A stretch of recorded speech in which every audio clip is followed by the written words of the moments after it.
गीता ज्ञान। भगवान श्री कृष्ण से लीजिए जिंदगी के 6 सबक। जीवन के संघर्षों पर क्या सीख है श्री कृष्ण की।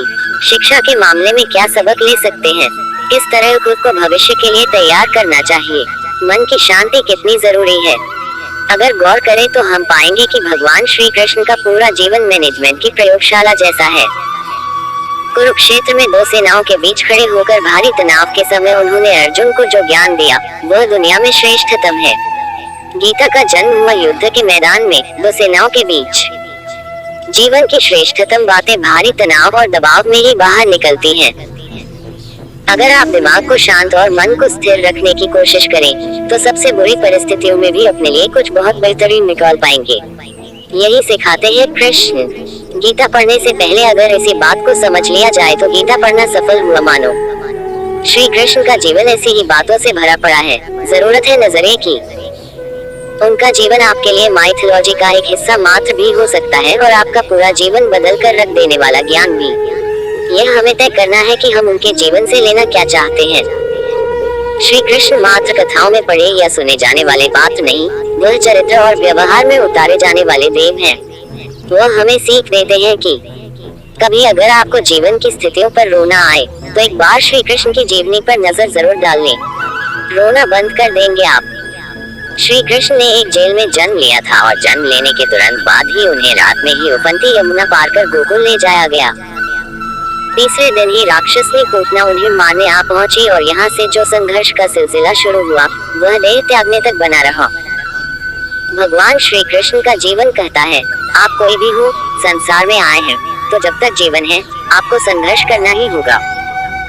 वे चाहे श्री कृष्ण हो या पुरुषोत्तम श्री राम, मानव अवतार लेकर परमात्मा भी सांसारिक चुनौतियों से बच नहीं पाए।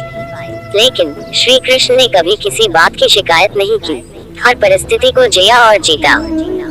श्री कृष्ण कहते हैं, परिस्थितियों से भागो मत, उसके सामने डटकर खड़े हो जाओ, क्योंकि कर्म करना ही मानव जीवन का पहला कर्तव्य है। हम कर्मों से ही मुश्किलों को जीत सकते हैं। जानिए महाभारत युद्ध के बर्बरीक की कहानी। गीता का ज्ञान 2। शिक्षा वही जो अज्ञान घटाए, कौशल बढ़ाए। श्री कृष्ण ने अपनी शिक्षा मध्य प्रदेश के उज्जैन में सांदीपनि ऋषि के आश्रम में रहकर पूरी की थी। कहा जाता है कि 64 दिन में उन्होंने 64 कलाओं का ज्ञान हासिल कर लिया था। वैदिक ज्ञान के अलावा उन्होंने कलाएं सीखी। शिक्षा ऐसी ही होनी चाहिए जो हमारे व्यक्तित्व का रचनात्मक विकास करे। संगीत, नृत्य, युद्ध सहित 64 कलाएं कृष्ण के व्यक्तित्व का हिस्सा बनी। अगर आप विद्यार्थी हैं तो खुद को सिर्फ किताबी ज्ञान तक सीमित न रखें। अपने कौशल पर ध्यान दें, हरफन मौला बने। अगर आपके बच्चे स्कूल में पढ़ते हैं तो उन्हें अपने व्यक्तित्व को कौशल समृद्ध करने को प्रोत्साहित करें। उनमें कोरा ज्ञान न भरें। उनकी पढ़ाई ऐसी हो कि उनकी रचनात्मकता को नया आयाम मिले। 3। गीता तीसरी सीख है, प्रेम बचा रहेगा शेष, रिश्तों में करें निवेश। कृष्ण ने जीवन भर कभी उन लोगों का साथ नहीं छोड़ा जिनको मन से अपना माना। अर्जुन हो, सुदामा या फिर उद्धव, श्री कृष्ण ने जिसे अपना मान लिया उसका साथ जीवन भर दिया। रिश्तों के लिए उन्होंने कई लड़ाइयाँ लड़ी और रिश्तों से ही कई लड़ाइयाँ जीती। उनके जीवन का सीधा संदेश है, सांसारिक इंसान की सबसे बड़ी धरोहर रिश्ते ही हैं। अगर किसी के पास रिश्तों की थाती नहीं तो वह इंसान संसार में अच्छा जीवन नहीं जी सकता। इसलिए रिश्तों को दिल से जिए और उन्हें प्रेम से भरपूर बनाए रखें। क्या इसी खंभे से निकले थे भगवान नरसिंह। 4। गीता चौथी सीख कहती है, शांति की चाह बनेगी उन्नति की राह। श्री कृष्ण ने महाभारत का युद्ध होने से पहले शांति के लिए पांडवों और कौरवों के बीच मध्यस्थता की। हालांकि दोनों ही पक्ष युद्ध लड़ने के लिए आतुर थे, लेकिन श्री कृष्ण ने हमेशा चाहा कि कैसे भी युद्ध टल जाए। सबक यही है कि झगड़ों से कभी समस्याओं का समाधान नहीं होता। शांति के मार्ग पर चलकर ही हम समाज का रचनात्मक विकास कर सकते हैं। श्री कृष्ण ने समाज के लिए और मन के लिए शांति को ही सर्वोपरि कहा।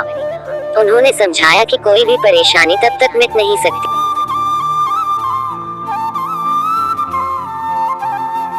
5। गीता पांचवी सीख, तात्कालिक आवेश में लोच, जरूरी है दूरगामी सोच। महाभारत की कहानी में जुए की घटना के बाद पांडवों को वनवास हो गया। तब श्री कृष्ण ने दूरदृष्टि दिखाते हुए अर्जुन को समझाया कि यह समय जाया करने के लिए नहीं बल्कि भविष्य के लिए तैयारी करने का है। उन्होंने सबको महादेव शिव, देवराज इंद्र और देवी दुर्गा की तपस्या करने के लिए कहा। श्री कृष्ण जानते थे कि दुर्योधन को कितना भी समझाया जाए, वह पांडवों को कभी उनका राज्य नहीं लौटाएगा। तब अपना हक पाने के लिए शक्ति और सामर्थ्य की जरूरत होगी। कर्ण के कुंडल कवच पांडवों की जीत में आड़े आएंगे, यह भी वे जानते थे। उन्होंने हर चीज पर बहुत दूरगामी सोच रखी, कोई भी फैसला तात्कालिक आवेश में नहीं लिया, हर चीज के लिए आने वाली पीढ़ियों तक का सोचा। यही सोच राष्ट्र और समाज का निर्माण करती है। पुष्कर के अलावा कहीं और क्यों नहीं होती ब्रह्मा की पूजा। 6 गीता सीख नंबर 6, मन की शांति रहे चित, दिमाग रहे स्थिर। श्री कृष्ण को क्रोध दिलाने वाली, उन्हें अशांत करने वाली घटनाएं बार बार हुई। शिशुपाल पांडवों के राजसूय यज्ञ में कृष्ण को अपशब्द पर अपशब्द कहता रहा। छोटा भाई था, लेकिन उसने मर्यादाएं तोड़ दी। पूरी सभा चकित थी, कुछ क्रोधित भी थे, लेकिन श्री कृष्ण शांत रहे, मुस्कुराते रहे। शांति दूत बनकर गए तो दुर्योधन ने खूब अपमान किया। कृष्ण शांत रहे। अगर हमारा दिमाग स्थिर है, मन शांत है, तभी हम सही फैसले ले पाते हैं। आवेश में हमेशा हादसे ही होते हैं। विपरीत परिस्थितियों में भी कभी विचलित नहीं होने का गुण कृष्ण से बेहतर और कौन सिखा सकता है। ग्रीक दार्शनिक ने बताए खुश रहने के 9 नायाब तरीके। किसी को पाने की चाहत में गुस्सैल क्यों बन जाते हैं? अपनी हार आखिर बर्दाश्त क्यों नहीं होती? आखिर हम संतुष्ट क्यों नहीं होते? डॉक्टर हंसा योगेंद्र, लालच की नाव में कब तक सवार रहोगे? ठहरो तो सही। भगवान श्री कृष्ण श्रीमद्भागवत गीता ज्ञान, विश्वास बड़ा रखे समस्या छोटी हो जाएगी। भगवान को देखने का सही तरीका क्या है? गीता ज्ञान, आप इस धरती पर क्यों आए हो? क्या कोई गृहस्थ भी योगी हो सकता है? गीता ज्ञान, कैसे हो सकता है जीवन का कायाकल्प? क्या जो दुनिया में हो रहा वो हमारे अंदर पहले से है? अपने लिए काम करें, क्या कहा श्री कृष्ण ने? दुख क्यों मिलते हैं? श्री कृष्ण अर्जुन से कहते हैं कि जब ज्ञान की धारा जब बहती है तो सबसे पहले मोह को नष्ट करती है। मोह को इसलिए नष्ट करती है क्योंकि मोह ज्ञान है। दुखों का एक कारण मोह भी है। मोह से अज्ञान बढ़ता है और जीवन में समस्याएं शुरू होने लगती हैं। महाभारत में धृतराष्ट्र को दुर्योधन से इतना मोह था कि वह अपने पुत्र को गलत काम करने से भी रोक नहीं सके। धृतराष्ट्र को पुत्र मोह की वजह से धर्म अधर्म ज्ञान ही नहीं रहा था। अंत में सब कुछ बर्बाद हो गया। आध्यात्मिक गुरु ओशो ने अपने एक लेख में बताया है कि महाभारत में श्री कृष्ण ने अर्जुन से कहा था, जब ज्ञान की धारा बहती है तो सबसे पहले मोह को नष्ट करती है। मोह को इसलिए नष्ट करती है क्योंकि मोह ज्ञान है। यूनान का सम्राट सिकंदर पूरी दुनिया का जीत लेना चाहता था। एक दिन एक नागा साधु ने सिकंदर से कहा कि तू ये पूरी दुनिया जीत लेगा, उसके बाद क्या करेगा? क्योंकि इसके अलावा दूसरी कोई दुनिया है ही नहीं। इतना कहकर संत जोर जोर से हंसने लगा। संत की बातें सुनकर सिकंदर निराश हो गया था। सिकंदर ने संत से कहा कि आप मुझे हंसिए मत, ये बात सच ही है, लेकिन मैंने आज तक ये बात सोची ही नहीं थी। सिकंदर ने अभी दुनिया जीती नहीं थी, लेकिन जीतने के विचार से ही वह निराश हो गया था, क्योंकि दुनिया जीतने के बाद कोई और मुंह नहीं बचेगा। सिकंदर ने संत से कहा कि आप हंस क्यों रहे हैं? संत ने जवाब दिया कि तू पूरी दुनिया जीत लेगा, तब भी तुझे निराशा ही मिलेगी, क्योंकि तू दुनिया को जीतने के मुंह में बंधा है, जबकि मेरे पास कुछ नहीं है, लेकिन मैं हमेशा खुश रहूंगा, क्योंकि मुझे किसी चीज का मोह नहीं है। मोह की वजह से जीवन में दुख ही आते हैं। मोह घर परिवार से हो सकता है, सफलता का मोह हो सकता है, सुख सुविधा और मान सम्मान का मोह का हो सकता है। जहाँ मोह रहेगा वहाँ दुख तो आएगा ही। मोह जब सफल होता है तो दुख मिलता है, और जब असफल होता है तब भी दुख ही मिलता है। श्री कृष्ण कहते हैं कि जब को मोह त्याग देता है तो उसे मेरी कृपा मिल जाती है।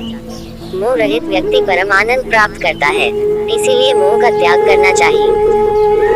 और जो हमारे पास है उसी में संतुष्ट रहना चाहिए। ज्यादा पाने का मोह रहेगा तो दुख बढ़ना तय है।